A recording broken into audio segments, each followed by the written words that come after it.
अस्सलाम वालेकुम फ्रेंड्स, कैसे हैं आप सब। उम्मीद है आप सब ठीक होंगे। तो आज मैं यहाँ से व्लॉग स्टार्ट कर रही हूँ कि मैं शेख ज़ायद हॉस्पिटल जा रही थी। मुझे वहाँ पर किसी से मिलना था, किसी की ख़बर लेनी थी, तो मैं वहाँ पर जा रही थी शेख ज़ायद हॉस्पिटल।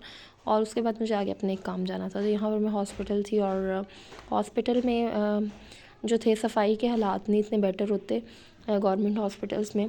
शायद संडे था इस वजह से, बाकी जो था डॉक्टर्स वगैरह स्टाफ वगैरह बहुत अच्छे थे। और यहाँ पर मैं हॉस्पिटल कुछ थोड़ी देर के लिए रुकी और यहाँ पर मैं वार्ड के बाहर देख रही थी इंस्ट्रूमेंट्स वगैरह। तो यहाँ से फिर मैं निकल कर आगे गई और मेरा बेसिकली एक प्लान था कहीं शॉपिंग का, और वो काफ़ी रात हो चुकी थी, तो फिर शॉपिंग तो रहेगी मेरी बीच में। तो फिर अब रात भी थी और भूख भी लग रही थी, तो बेस्ट थिंग थी KFC। तो मैंने सोचा कि KFC जाया जाए। लेकिन यहाँ पर पहले मैं आपको हॉस्पिटल दिखा रही हूँ। हॉस्पिटल माशाल्लाह बहुत से बड़ा है और जो है बहुत ज़्यादा एरिया में है। ये बिल्कुल पंजाब यूनिवर्सिटी के सामने है। तो यहाँ से मैं निकल कर KFC गई। बेसिकली मैं आपको यहाँ दिखा रही हूँ KFC जो है इसराइल का प्रोडक्ट नहीं है।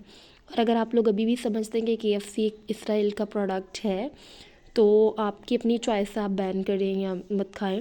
तो इस तरह बहुत से प्रोडक्ट्स हैं, आपके कॉस्मेटिक्स के बहुत से प्रोडक्ट्स हैं, आपके जो है सोप वगैरह, डिटर्जेंट्स वगैरह, कितनी चीज़ें हैं। आप तो फिर मेरे ख्याल से कुछ खा पी ही नहीं सकते अगर आप इनको बायकॉट करने पे आएंगे।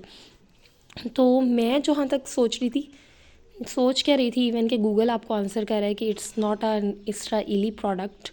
तो मैं यहाँ पर KFC आ गई। तो ये मेरी चॉइस थी, तो मैं अपनी चॉइस के अकॉर्डिंग यहाँ पर KFC आ गई हूँ। तो यहाँ पर मैंने इनकी जो एक डील चल रही है, टू गुड वाली डील, गुड्स नहीं गुड वाली डील है कि इसमें 2 फिंगर थे, एक फ्राइज़ की बकेट थी और 2 कोल्ड ड्रिंक्स थी। तो मैंने वो डील ले ली और ये बहुत मज़े की डील थी। इवन इनके सारे प्रोडक्ट्स वगैरह जो थे बहुत इनके जो प्रोडक्ट्स कह रही हूँ, इनकी सारी जो चीज़ें हैं बहुत ज़्यादा मज़े की होती हैं। और यहाँ से फिर जो था मुझे आगे जाना था घूम कर रहीम स्टोर वगैरह, और फिर मैंने वहाँ रहीम स्टोर पर थोड़ी सी चीज़ें लेनी थी बोली। और उसके बाद जो है रहीम स्टोर के बाद यहाँ से KFC से फ्री होकर रहीम स्टोर जाने के बाद मैंने आइसक्रीम खाई और घर आ गई। थैंक यू, अल्लाह हाफ़िज़।